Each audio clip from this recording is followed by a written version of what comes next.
Paper आपके हाथ में है रजनीश सर, कैसा आया है आज का पेपर? है आज का पेपर मैं पिछला प्राइमरी को याद कर रहा हूँ। पिछले प्राइमरी में जो बॉयज और गर्ल्स अलग अलग पेपर हुआ था, इस बार कंबाइंड पेपर हुआ कि बच्चे कम थे। जी।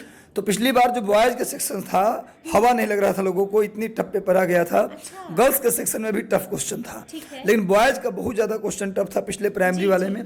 इस बार का पेपर देखकर मैं मुस्कुरा भी रहा हूँ। अच्छा। क्योंकि पिछले बार की तुलना में बॉयज की तुलना में तो बहुत आसान पेपर है, गर्ल्स की तुलना में भी पेपर आसान है। तो गर्ल्स बॉयज दोनों का जो पिछली बार का पेपर हुआ था वो बहुत टफ था, गर्ल्स का थोड़ा आसान भी था, लेकिन पिछले बार के दोनों पेपर की तुलना में इस बार पेपर आसान है। पेपर आसान है मतलब कि थोड़ा साइंस का पेपर थोड़ा सा मुझे लग रहा है कि घुमावदार पूछा है, कुछ न्यूमेरिकल टाइप के भी क्वेश्चंस पूछ लिए गए हैं, लेकिन बाकी ओवरऑल देखा जाए तो स्कोर करने वाला पेपर है। प्रचलित क्वेश्चंस पूछे गए हैं, जैसे पूछा मध्याह्न भोजन योजना का नया नाम क्या है, या फिर और भी कई सारे क्वेश्चंस पूछ लिए, इटली के प्रधानमंत्री कौन है। तो मुझे लगता है कि सीधा सीधा क्वेश्चंस आए हैं इस बार, तो विद्यार्थियों को कोई विशेष दिक्कत इसमें नहीं हुई होगी देने में। जो विद्यार्थी अगर नॉर्मली तैयार किया है या फिर जो टीआरई 1 में था और वो बच्चा बैठा है तो उसका पेपर बहुत अच्छा हुआ होगा, और जो टीआरई 2 में ही तैयारी करना शुरू किया है उसको थोड़ी सी दिक्कत इस पेपर में हो सकता है हुआ होगा, लेकिन टीआरई 1 से जो तैयारी कर रहा है उसे उतना दिक्कत इस बार नहीं हुआ होगा। यानी पिछली बार के तुलना में पेपर आसान है। पेपर कोई आसान होता नहीं है, पेपर होता है, परीक्षा होती है। और अब आप एग्जाम में जब जाते हैं तो आपको एक प्रेशर क्रिएट हो जाता है, और वहाँ एग्जाम में बैठने वालों को पता चलता है पेपर कितना आसान है कितना टफ है। हम बाहर से बैठ के बोलते हैं तो आसान लगता है, कोई पेपर आसान नहीं होता। जिन्होंने पेपर को प्रेशर को इग्नोर करके पेपर दिया होगा, कंसंट्रेशन से पेपर दिया होगा, यह भी पेपर उसी का बेहतर हुआ होगा। अगर प्रेशर क्रिएट कर दिए होंगे तो जानने वाला क्वेश्चन भी गलती हुआ होगा। तो पेपर आसान पिछली बार की तुलना में आया है, आसान नहीं है लेकिन पिछले बार के कंपेयर टू आसान है, इसलिए हो सकता है कि इस बार लोगों ने स्कोर बेहतर किया होगा। जी ठीक है, जैसा कि मैंने शुरू में ही कहा कि 7 तारीख से ही परीक्षा आरंभ हो चुकी है और आज परीक्षा का 5वां दिन था। देखिए लगातार हम भी आपसे पेपर डिस्कस कर रहे हैं, हम आपसे पूछ रहे हैं पैटर्न कैसा, स्टैंडर्ड कैसा, क्या लगता है सबसे कठिन पेपर कौन और सबसे आसान पेपर कौन? देखिए एक्चुअली आज का जो पेपर है इसमें एक बात और डिस्कस करना चाहूंगा कि बिहार स्पेशल भी इसमें डाला गया है। पिछली बार बिहार स्पेशल नहीं था, इस बार बिहार स्पेशल भी पूछा गया कुछ क्वेश्चंस। तो ये बहुत अच्छी बात है कि अपना लोकल पूछा गया। तो इससे क्या होगा कि जो एक था कि बाहर के बच्चे सिलेक्ट हो रहे थे, तो नो डाउट बिहार के जो बच्चे होंगे वो थोड़ा लीड लेंगे आज के पेपर में अदर स्टेट के बच्चों की तुलना में। लेकिन वैसा बहुत ज्यादा क्वेश्चन बिहार स्पेशल नहीं है कि बाहर के लोगों को सवाल है बिहार स्पेशल, इतना तो मुझे एक बार देखना पड़ेगा अच्छे से, लेकिन मुझे लगता है कि अच्छे खासे 8-10 सवाल मेरे ख्याल से है। सवाल तो है। सामने ही बिहार स्पेशल सवाल हमें दिख रहा है। जी। हाँ, तो बिहार स्पेशल है तो थोड़ा सा स्टेट के लोगों को फायदा इसमें मिलेगा बिल्कुल जी। तो जैसा कि मैंने आपसे पूछा कि किस दिन का पेपर सबसे ज्यादा डिफिकल्ट रहा और किस दिन का पेपर सबसे आसान, रजनीश सर को क्या लगता है, क्योंकि लगातार आप इसको डिकोड भी कर रहे हैं? देखिए मुझे लगता है कि 6 to 8 का जो पेपर हुआ 9 तारीख वाला वो टफ पेपर था। सोशल साइंस तो 9-10 में भी आसान था, 8 तारीख वाले में भी, और 9 तारीख वाले में भी सोशल साइंस आसान था।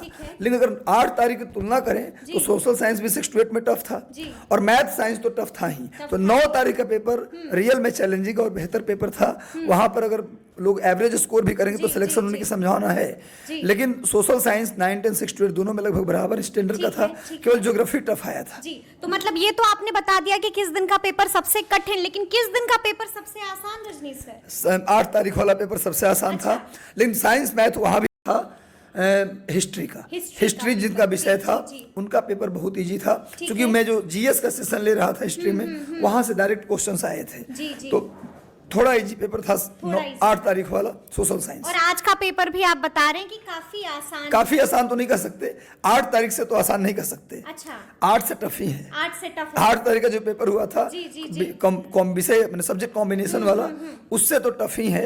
लेकिन पिछले बार से मैं तुलना कर रहा हूँ, मैं ये जो हुआ पेपर उससे तुलना नहीं कर रहा। पिछला प्राइमरी का जो पेपर हुआ उसके तुलना में पेपर इजी आया है। तो देखिए अब तो सवाल उठेगा ही, आपसे पूछा ही जाएगा कि कट ऑफ भी बता दीजिए, पेपर आपके हाथ में क्या लगता है? देखिए थोड़ा बच्चों का अभी तक मुझे 2-4 बच्चों ने ही कमेंट करके बताया कि सर पेपर अच्छा हुआ, स्कोर उन्होंने भी नहीं बताया कि क्या स्कोर होगा, लेकिन जो पेपर मैं देख रहा हूँ आप देख रहे हैं, इस पेपर के अकॉर्डिंग देखिए अभी जब तक नहीं आ जाए मेरे पास लिस्ट कम से कम 100-200 बच्चों का कि स्कोर कितना है बताना मुश्किल है कट ऑफ, फिर भी जो पेपर आया है और पिछले बार के पेपर से मैं तुलना कर रहा हूँ तो पिछले बार 67 गया था कट ऑफ जी, बिल्कुल। जनरल का, ठीक है। तो सोचिए कि जब पेपर टफ था तो बिल्कुल, 67 जनरल का कट ऑफ गया जी। और प्राइमरी का कट ऑफ जब मैंने बताया था पिछली बार तो मैं स्वीकार करता हूँ मेरा कट ऑफ एजम्पशन फेल हो गया था। 52 में बता रहा था पेपर, 52 बताया जनरल का, 55 बताया था मैक्सिमम और चला गया 67।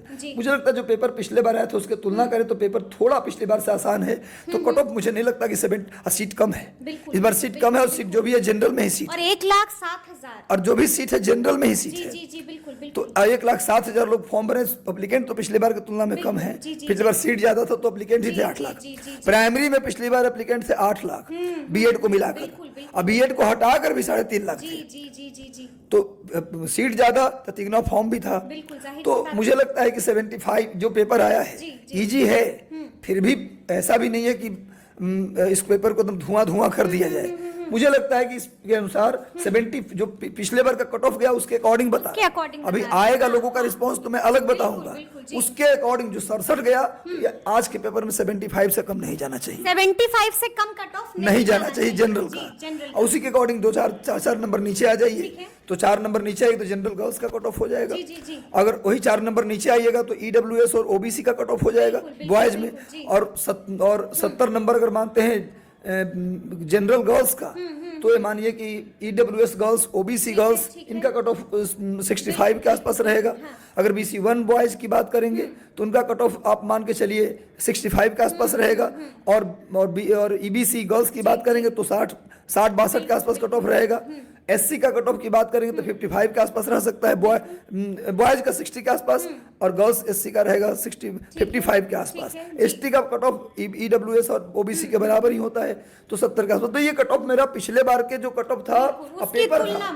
पिछले बार का पेपर और कट ऑफ की तुलना में इस बार का जो पेपर मैं देख रहा हूँ मुझे लगता है 4-5 नंबर छलांग लगा कट ऑफ, मतलब जो कट ऑफ मार्क्स जो परफॉर्मेंस था, क्योंकि पिछले बार जो लड़के 1 नंबर 2 नंबर से फेल किए वो भी इस परीक्षा को दिए होंगे, तो जाहिर सी बात उन्होंने स्कोर बेहतर किया होगा, तो मुझे लगता है कि ये होना चाहिए। बाकी फीडबैक जब बच्चों का आ जाएगा 100-2, अभी इसको आप फाइनल कट ऑफ ना माने मेरे द्वारा, जब बच्चों का फीडबैक आ जाएगा तो मैम आप आइएगा, मैं फंसा सकता हूँ। भाषा का पेपर इसमें भी टफ है, भाषा का पेपर इसमें भी हाँ भाषा का पेपर इसमें भी टफ है, मतलब आप कह रहे हैं कि एक बार फिर से 9 नंबर लाना भी मुश्किल हो जाएगा। हाँ 9 नंबर मुश्किल हो जाएगा क्योंकि 8 तारीख 9 तारीख को यही हुआ हाँ। और आगे भी आज का भी पेपर में वही दिखाया गया कि भाषा यदि आप गए हैं प्रीवियस पेपर करके या कुछ गेस क्वेश्चन करके तो भाषा आपको रुलाएगा, क्योंकि हमारे पास ऐसे बच्चों का फोन आया कि 85 आ रहा है, सोशल साइंस में 85 आ रहा है, 9-10 में 6 to 8 में, और मेरा 6 नंबर आ रहा है, 8 नंबर, ऐसे मुझे 2 भाषा में 6 नंबर 8 नंबर 8 तारीख 9 तारीख वाले में। अब आज का परफॉर्मेंस क्या है मुझे नहीं पता, पर आज भी भाषा का पेपर आसान नहीं है, तो इसमें क्वालिफाई अगर करेंगे तभी यहाँ पर कट ऑफ बनेगा, तो ये भी समस्या उत्पन्न कर सकता है। एक समस्या है। देखिए कल जो है, कल भी पेपर है, तो कल के पेपर के लिए हम चाहेंगे कि आप अपने चेलों को गुरु मंत्र दे दें।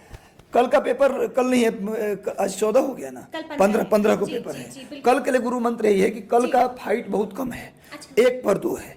1 पर 2 का मतलब कुछ विषयों में 1 पर 2 है, कुछ विषयों में बस 1 है, तो लड़के भी उतने ही एप्लीकेंट हैं, तो 2 में से 1 में आना है तो एक बहुत बड़ा कॉम्पिटिशन नहीं है। यदि आपने 6 to 8, 9, 10 दिया है, 8-9 का पेपर, अब पेपर अच्छा हो गया तब तो आप पॉजिटिव मूड में होंगे, बेहतर एग्जाम देंगे कल वाला। लेकिन जिनका पेपर 6 to 8 में या 9-10 में गलती से खराब भी हो गया है, होता है कभी कभी, हम लोग पढ़ के जाते हैं, खूब मेहनत करके जाते हैं, दिन अगर खराब होता है तो पेपर खराब हो जाता है, जो सही क्वेश्चन वो भी गलत होता है और जो अंदाज पे लगाए वो भी गलत हो जाता है, और कभी कभी आपका दिन बेहतर होता है, आप प्रेशर रिलीज करके जाते हैं तो फिर देखिएगा जो आने वाला क्वेश्चन तो गलती नहीं होता है, साथ साथ जो हम तुक्का भी लगाए वो भी सही निकल जाता है। तो दिन की बात है, घबराने की जरूरत नहीं है। 6 to 8, 9, 10 आपका खराब भी हुआ गलती से तो आप कमजोर नहीं हैं, आप बहादुर बच्चे हैं। कल का पेपर आप ठीक से दीजिएगा, क्योंकि कल का कंपटीशन बहुत आसान है, बहुत आसान कल का पेपर, शांत